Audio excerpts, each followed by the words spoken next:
I was just asked if I was going to sing On the Road to Mandalay or have other kinds of stunts today. I guess I'm infamous for stunts. And I guess I should say right off that, in fact, I don't have any stunts. I don't have any film clips. I don't have a stunt of any kind to pull off today. But I hope you'll find the subject interesting anyway. As you know, the exhibition that Susan mentioned is in the fall, and then coming after that is our big Shanghai exhibition focusing on Shanghai, and then after that will be an exhibition focusing on the arts of Bali. And one thing that all three of these exhibitions have in common is that they deal with the 19th century and the beginning of the 20th. And we're going to be mostly in the 19th century, especially the second half of the 19th century today and the beginning of the 20th century. And I wanted you to be thinking about that period, not only in different parts of Asia, but in the world.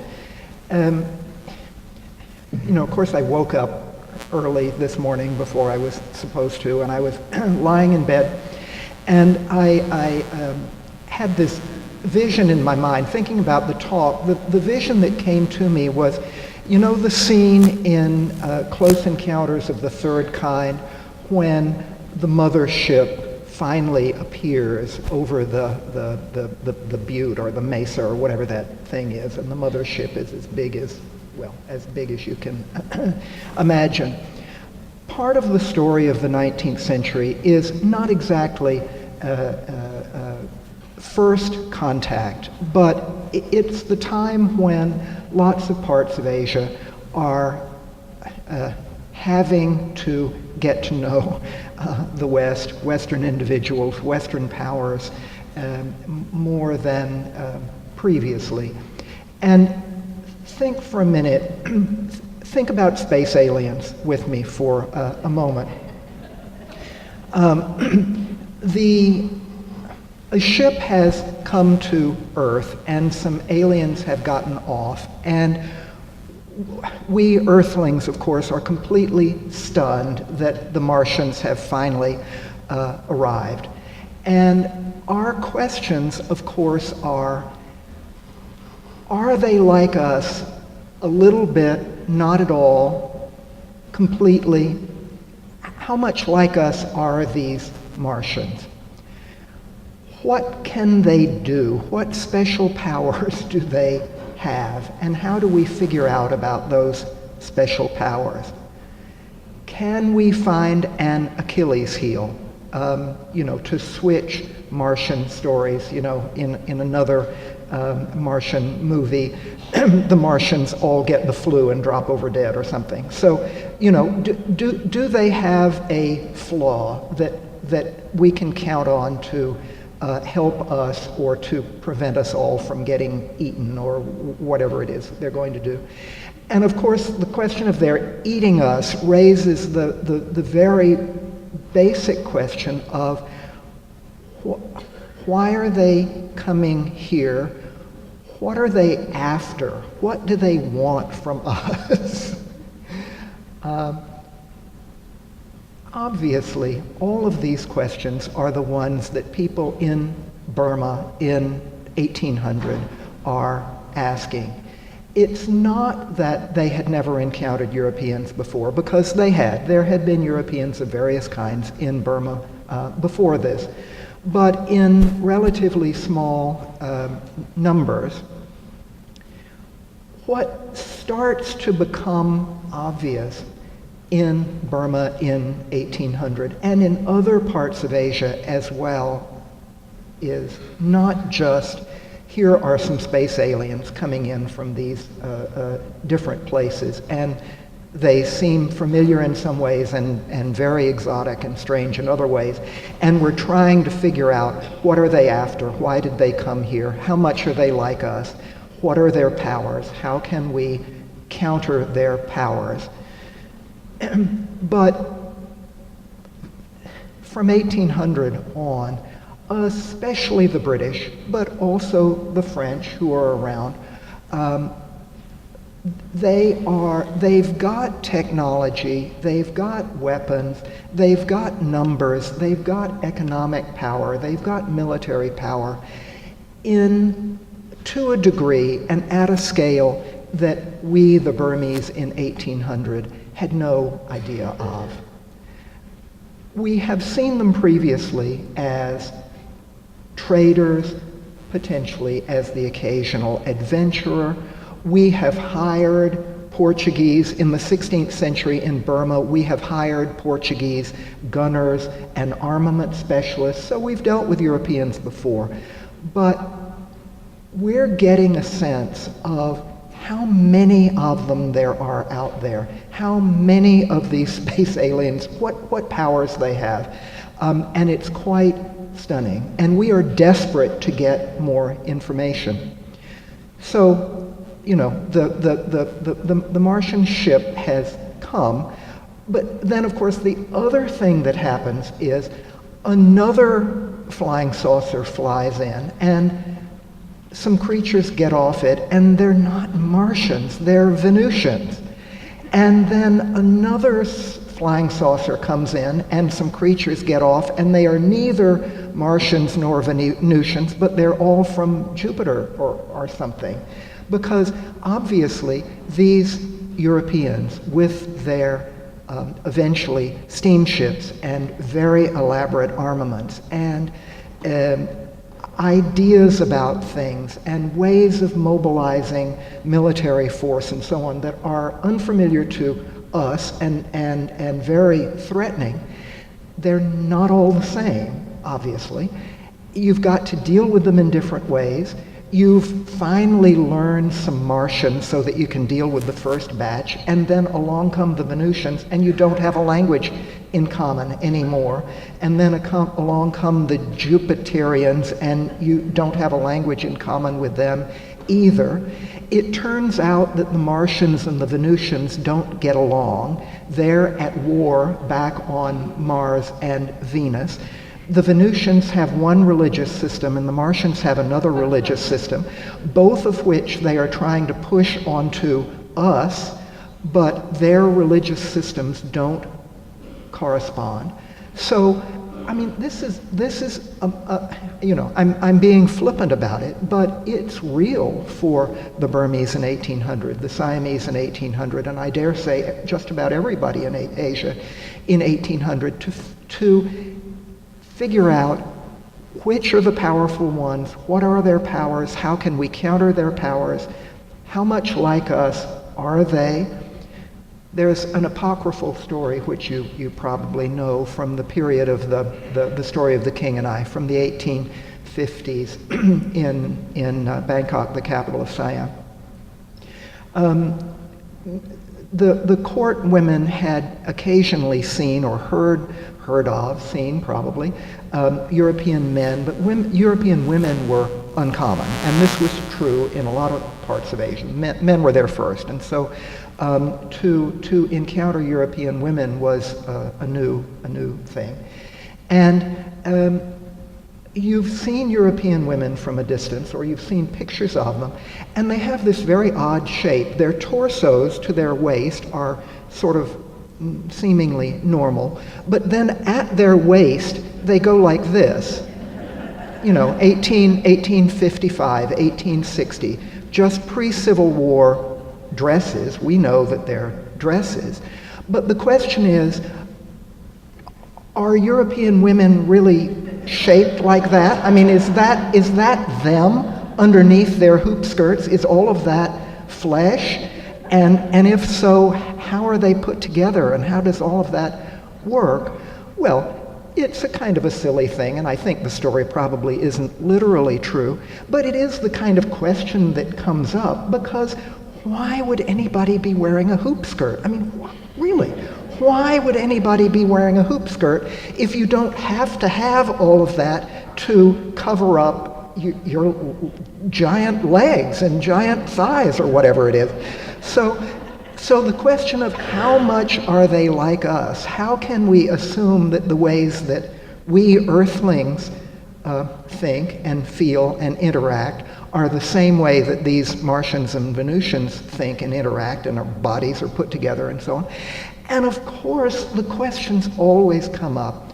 Why do they stink? What do they eat? Do they have sex? And if so, how? You know, the same range of questions that we will have when the Martians really do land on Earth. These are questions that are out and about. And I don't mean to be flippant about it, but what I am trying to emphasize is how stunning these encounters that are happening in 1780, 1800, 1820, how stunning these encounters are and how many questions and problems they raise.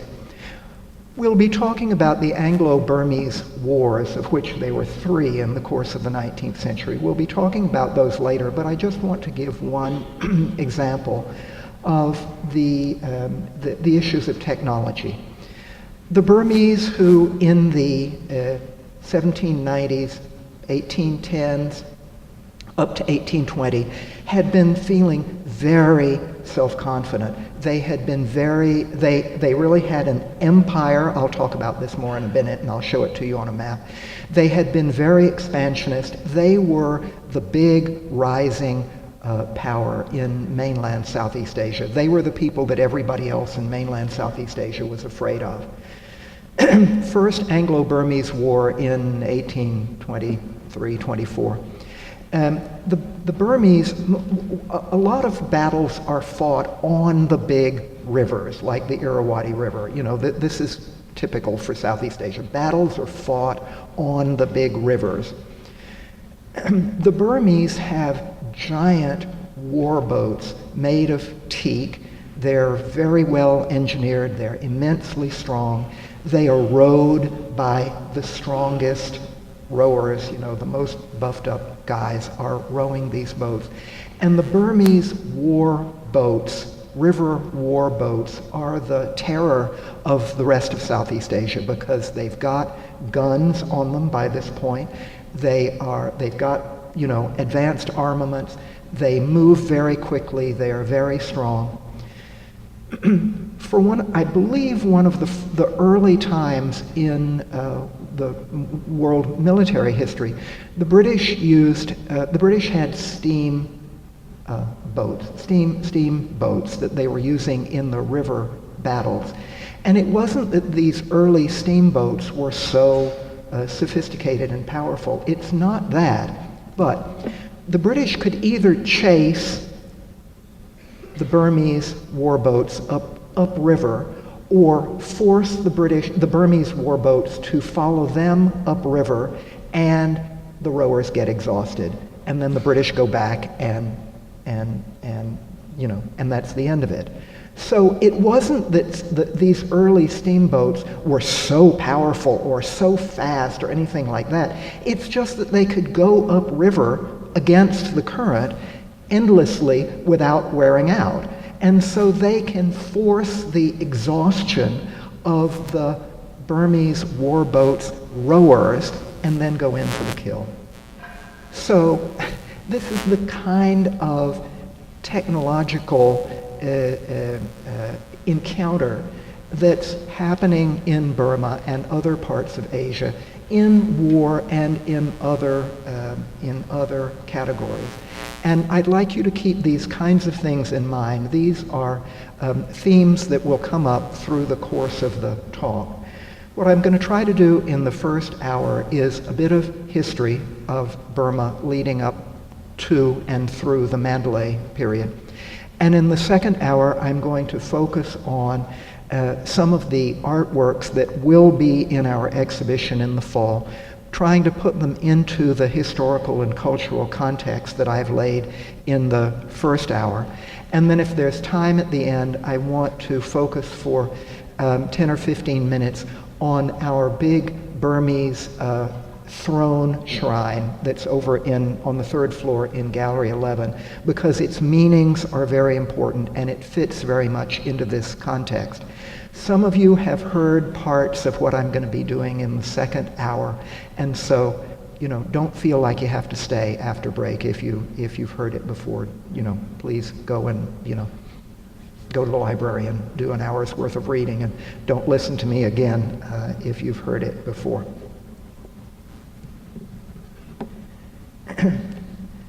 Look at this. We've got talking of technology, we've got a new ultra-strong pointer debuting today. So thanks to our AV folks for getting a new pointer. So we're talking about Burma. Mandalay, which we'll be focusing on, is about there on the map. But I wanted to just remind you of the general map. Of course, Burma is not, it's not so far to Calcutta. And of course, Calcutta is the center of the power of the British East India Company in the 18th century and the first half of the 19th century. So this is a center of British power, and it's not so far from Burma. And of course, Calcutta is easy to get at by sea, and so you go down the river and then you go around like this and you can get at Burma, or you can go down to Rangoon and go upriver. So Calcutta as the center of British power looms very large in Burmese consciousness. Think also about this part of what's now India. This is the states of Assam and Manipur and so on. It's a part of India. It's a part of India that we don't think a lot about. I don't know why exactly, because it's important territory. Bhutan, of course, is here. But this is the Burmese frontier, and you'll see that there's battles going back and forth across here. And Assam and Manipur here in this part of present-day India loom very large in Burmese consciousness. Then, of course, Siam was very important in Burmese consciousness. Also, look at the length of the border with Yunnan province in China. And this border area between southwestern China and northeastern Burma is very, very important. There's a lot of trade going on back and forth here. Nowadays, of course, movement of heroin and so on, among other things. But if you think of Siam, for instance, Siam does not have a border with China proper, whereas Burma does. So China is looming very large in the Burmese consciousness. Then, in the early part of the 19th century, Vietnam, before the coming of the French, the French domination, Vietnam is very important, especially northern part of Vietnam is very important and powerful.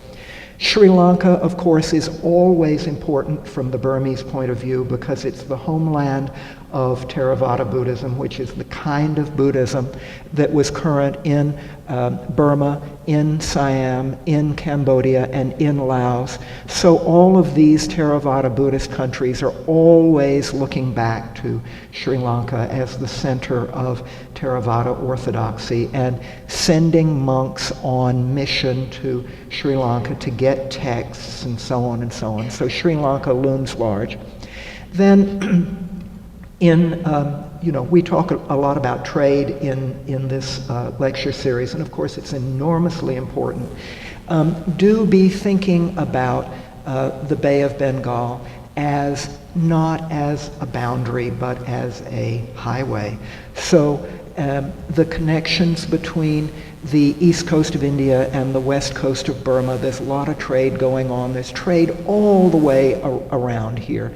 And of course, eventually Singapore develops as an important place, Penang up here. But this whole coastal area along here is very, very, very important for trade. And boats are going back and forth, people are going back and forth, and there are Arabs, there's Persians, there's Armenians, there's Burmese, there's Siamese, there's English, there's Portuguese, there's French, there's Spanish, there's Vietnamese involved in this trade, there's Chinese, of course. It's an extremely cosmopolitan kind of area of the world with people of all different kinds of backgrounds involved in trade around this area. And then further off, of course, is they're not marked on here, but the The port of Bandar Abbas in what's now Iran is very important. So this trade, the Bay of Bengal trade, is also continuing over to here to the places on the west coast of India and what's now Pakistan, Ahmedabad and so on, and then all the way up to Bandar Abbas in Iran, and then either around Africa or by partly boat and partly portage through here, eventually getting to Europe and the Mediterranean. And then, of course, on the other side, the South China Sea trade, very, very important with all of these areas and the Philippines, China, and Korea, and Japan, of course, off the map up at the top to the left. Sorry that this map is fuzzy, but I think you can get the point. I wanted you to think about the topography of mainland Southeast Asia and to think about the green areas, which of course are the lowlands. In mainland Southeast Asia, the difference between the lowlands, the river valleys, and the uplands are very often very marked culturally and economically. And there's series of ranges of hills that come down like fingers, you might imagine, from the Himalayas up here. Some of these are not very high, but they're still a kind of natural boundary. And typically there has been a pretty big cultural difference. There are exceptions, but in general, there's been quite a big cultural difference between the lowland people who were doing irrigated rice farming in the river valleys versus the people in the uplands who were growing dry rice and had quite a different agricultural basis of their life. So it's this area of central Burma that has been the kind of core of Burmese kingdoms century after century after century, just as this area was the core of Siam and so on. So it's the river valley areas that typically were the richest because they were on the rivers. They had the most connection with the outside world because of sea trade and then river trade. And remember that these rivers are navigable quite a long way up into the interior. Remember also that 500 years ago, the coast was further inland than it is now. All of these river deltas, of course, have been extending themselves out into the ocean, so that 500 years ago, that spot right there, or that spot right there, or that spot right there might have actually been on the coast, and it's just that the river deltas have extended the land out further subsequently. So think about this area, then this area, and then this area, because in fact they correspond, as you'll see in a minute, to cultural and linguistic distinctions as well. This is kind of the stronghold of people who spoke Burmese. This is the stronghold of people who spoke Siamese. And then this area encompassing both Eastern Burma, what is today Eastern Burma and what is today northern Thailand. This area, even though the border between Thailand and Burma today runs through it, this area was something of a cultural unit. People speaking northern Thai, or in Eastern Burma, the Shan language. I'll tell you more about this in a minute. Northern Thai and Shan are related. The languages are related. The people are related ethnically. The cultures are related. So there's a kind of cultural entity here, a cultural entity here, and then a cultural entity between them.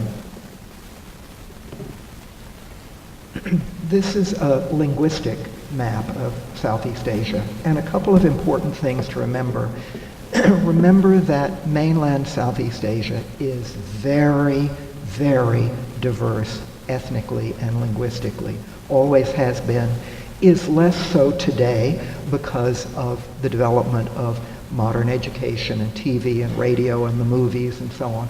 The countries of mainland Southeast Asia, the linguistic diversity is getting less than it used to be, but very important. So this sort of light lime green area is the area speaking Burmese language. This dark blue area going down the peninsula too is speaking Central Thai. This lighter blue is Northern Thai. Lighter yet blue is Shan language. And remember that Shan and Northern Thai are related. And then also just put in the back of your mind this other group. I'm sorry that it doesn't show up very clearly here, but the Mon people, M-O-N, the Mon people. And there's little groups of Mons. Maybe you can just barely see it. Mons here too. There used to be Mon people all over this area, and they have gotten, there are still some, but they've largely gotten incorporated into the larger groups. But anyway, keep in mind, Burmese here, Central Thai here, Northern Thai, Shan here. The Burmese language and the Thai languages are not related at all. They are not in the same language family, even at the largest level. So they are like English and Arabic. They are not related at all. Seems maybe unexpected that neighboring countries have languages that are, because, I mean, if you think about Indo-European, remember the Indo-European language family goes from Ireland to Russia and northern India. Farsi is related to English. Gujarati is related to English. English is related to Russian. They're all Indo-European. Burmese and Thai are not related to the extent that French and Farsi or French and Gujarati are. They are not related to that extent. Cambodian is related to Mon, but the Mon and Cambodian language family are again completely distinct. So here in the western part of mainland Southeast Asia, we've got Burmese, we've got Thai languages, and we've got Cambodian and Mon, which are related, as three completely unrelated, distinct language families. So it's as though France spoke French and Germany spoke Arabic and Italy spoke Navajo. That's the situation. Now, there's, in all of these languages, all of them have adopted a lot of their intellectual, royal, religious vocabulary from Sanskrit, Pali. So it's as though France speaking French and Germany speaking Arabic and Italy speaking Navajo, they all had a veneer of kind of intellectual vocabulary that came from Latin, let us say. So there are lots of cognate words in Burmese, Thai languages, Cambodian, Mon, because they are all borrowed, adapted from Indian languages in kind of the same realm of the kinds of, the classes of words that in English come from Latin and Greek. So scientific vocabulary, religious vocabulary, a lot of intellectual, sort of bookish vocabulary. So there are cognates, but they are all borrowings from a similar source. So just to go back to Burma again, so here's the Burmese in the center, the Mon are down here, Shan are over here, and then I want to call your attention to one more important group, the people of Arakan along the coast here, this part of the coast. They're speaking Arakanese, which is related to Burmese, but not the same. And often, Arakan was a separate kingdom, was not part of the main Burmese kingdom. And because Arakan is all the way along this coast here, it was very, very exposed to influences from trade, influences from foreigners coming in from all over and so on. And the idea of Arakan along here, we'll be coming back to this again later. Here's what Burmese looks like. Somebody asked me the other day to show an example of Burmese. It's ultimately comes from the same roots as the writing systems of South Indian languages. There's no degree of mutual readability. I don't mean that. It's just that ultimately derived from the same source as South Indian writing systems. Remember that the Burmese writing system, the Thai writing systems, Northern Thai and Central Thai, and Cambodian writing system, they're all ultimately related to early South Indian writing systems, but they are so different from each other that people who can read one can't even make out more than maybe a letter or two. So it would be like the Roman alphabet, the Cyrillic alphabet, and something like the Armenian alphabet, all ultimately derived from the same source, but so different that there's not much ability to even recognize anything. So we're going back to, let's say, 1800. Siam, Burma. Here's Arakan, that separate, sometimes separate kingdom over here. And you can see the Shan states on this map are striped in half the color of Burma and half the color of Siam because they are going back and forth. Their allegiances are changing. And so they are often in this position of being sort of, between Siam and Burma, both culturally and politically and so on. Not that they don't have independent cultural ideas of their own. I don't mean that. It's just that they're kind of sandwiched between typically more powerful neighbors. Think back to 1767. So the beginning of the last Burmese dynasty is in the 1750s. This is on one of your handouts. And I don't want you to worry about the names. I'm not going to be emphasizing them at all. I gave you the handout with a lot of names and a lot of dates so that I wouldn't have to talk about it. And it's just a guide for you, and these names are typically not important in themselves. So don't worry about it. The chronological handout is just a kind of framework for you if you need to refer back later on. But don't feel like you've got to learn a lot of this stuff, because you don't. So what was the last dynasty of Burma comes to power in the 1750s. Very expansionist, very imperialistic, very militaristic. And 1767, what happens? Anybody remember? The Burmese conquer Siam. So the forces of Burma in 1767 managed to conquer Siam. The city, the capital city of Ayutthaya up here, is essentially obliterated by the Burmese in 1767.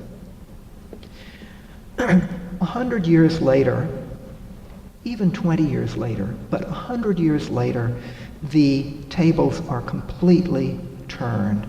And one of the great historical questions that we need to be thinking about is what happens between 1767, when the Burmese conquer Siam and obliterate its capital, and 1867, when the Siamese are much more prosperous, much more unified, much more powerful, have a much higher international profile than the Burmese. So there's been a complete switch of relative power, relative influence, relative national integration, and so on.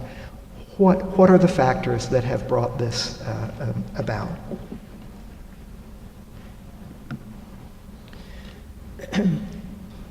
just to give you a little foretaste of what we're going to be talking about within the 19th century history of Burma. So at the beginning of the 19th century, Burma is all of this. All of this.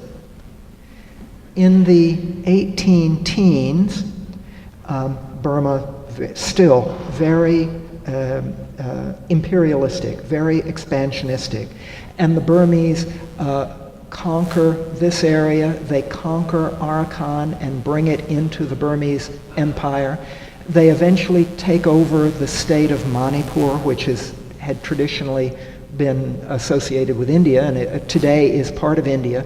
They conquer Manipur. They eventually are even able to overcome Assam in battle and make Assam into a tributary state. And very interestingly, I just read this the other day, and I had never had any idea of this before. The Burmese, at this point of great expansionism and imperialistic ambitions, after they were able to force Assam into subjugation, they started looking at Bhutan. What a thought! I had never known this before, that the Burmese were thinking about trying to conquer Bhutan. Never thought about it before. This whole part of the world needs more of our attention. We don't think about Assam and Manipur and Bhutan and this whole area enough. The Burmese even thought of attacking and trying to conquer Calcutta. Imagine. So they were very, very ambitious and imperialistic. Along comes the increasing competition with and encroachments from the British, and the first so-called Anglo Burmese War in the 1820s. The Burmese get their tails whipped by the British, and it is enormously, enormously stunning, because they were not weak at that point. Later on, in other wars with the British, they were weak. But in this first Anglo Burmese War in the 1820s, they were riding high. They thought of themselves as an imperial power. They had overcome Assam. They had overcome Manipur. They had their sights on Bhutan. They were very expansionistic, very self-confident. And so at that moment of self-confidence, to just absolutely get whipped by the British was an enormous stunner. And this is when the story I was telling you about the steamboat being able to exhaust the rowers and so on. That was just one example of the British being able to demonstrate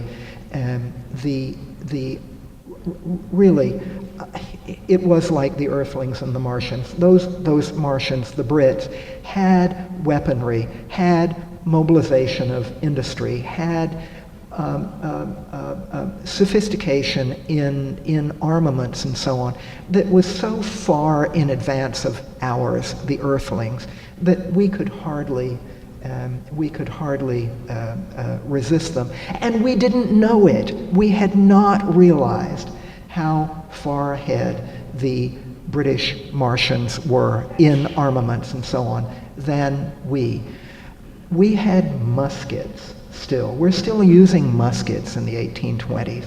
And the Brits have whatever was the fanciest new rifles for 1820. So we had not grasped how out of date and feeble our armaments, our military technology was. And we got whipped, and suddenly the scales are falling off our eyes to say the Brits are way more powerful, way more, have way more mobilization than we realized, and this is going to be a major problem, and we've got to figure out how to deal with it. So as a result of the first Anglo Burmese War, the Brits get Arakan and they get this coastal area down here. So this area and this area are now British East India Company territory after the 1820s. Second Anglo Burmese War, I'm just jumping forward to give you a preview of what we're going to be seeing. Second Anglo Burmese War in the 1850s, the British are able to take all of what came to be called Lower Burma. So Upper Burma, with Mandalay here, the capitals here, all of this now is completely cut off from the sea. The British have managed to cut off the kingdom from the sea. And the big ports down here, the river and so on, if we, in the Burmese capital after 1850s, if we want to buy steamboats, steam vessels, or machinery from Singapore, it's got to come upriver. And the British are controlling the lower reaches of the river and the ports. So we can't bring in anything by river that the British don't let us bring in, because they're controlling the lower reaches of the river. Third Anglo Burmese War, 1885. The Burmese kingdom is obliterated by the British, and it is incorporated. It's incorporated into the British Empire, but to add insult to injury, it's incorporated into British India. So it's not even its own colony. And this had been an old issue between the Burmese and the Brits. The Burmese, starting in the middle of the 18th century, 1780, 1790, 1800, the Burmese want to deal with London. And the Brits are saying, no, you can only deal with Calcutta. The Burmese are saying, we are equal to you. Our monarch is the equivalent of the British monarch. We want to deal with you capital to capital, monarch to monarch, ambassador to ambassador. And the British are saying, no, you're so small and unimportant that you have to deal with Calcutta and the Governor General of India. You can't talk after her accession. You can't talk directly to Queen Victoria. You can only talk to the Governor General. Enormous humiliation for the Burmese that they were not permitted to negotiate with London. They were forced to negotiate with Calcutta.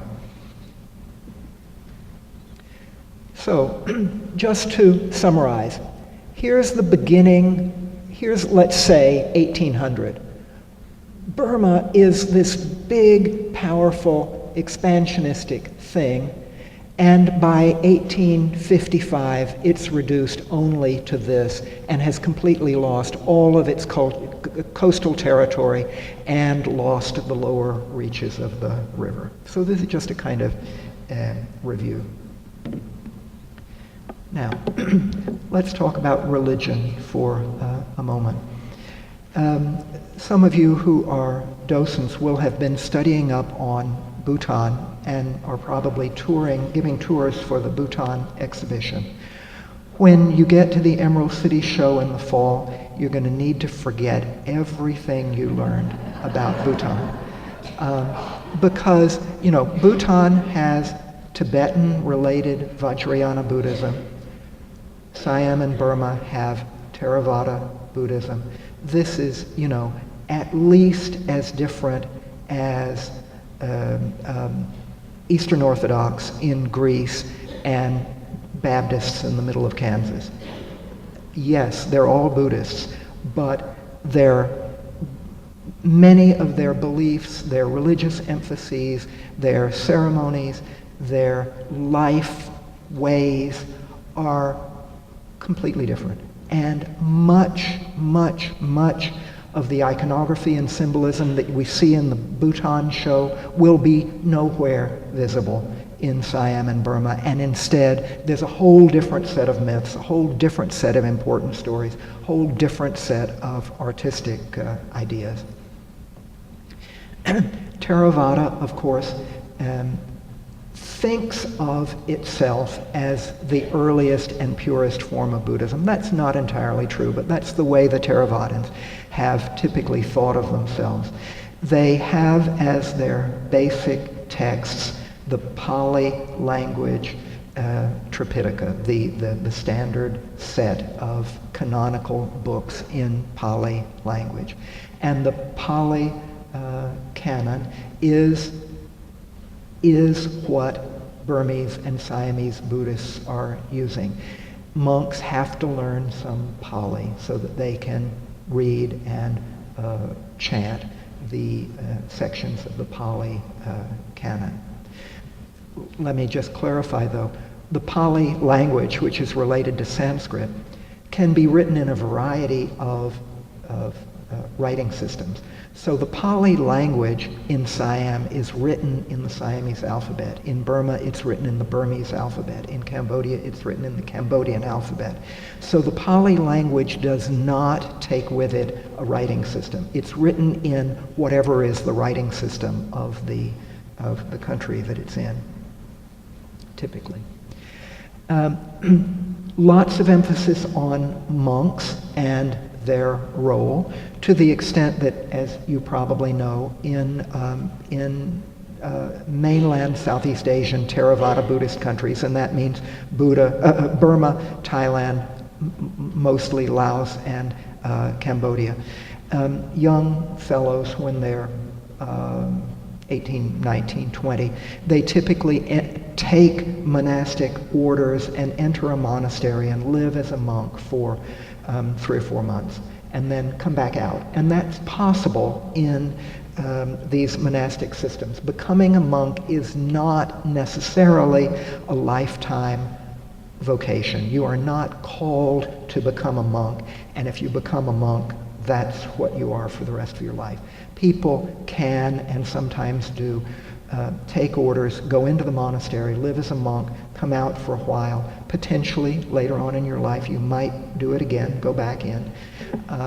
But there's enormous emphasis on the monkhood and the idea of all young men, and this is only an option for young men, to become a monk for a while.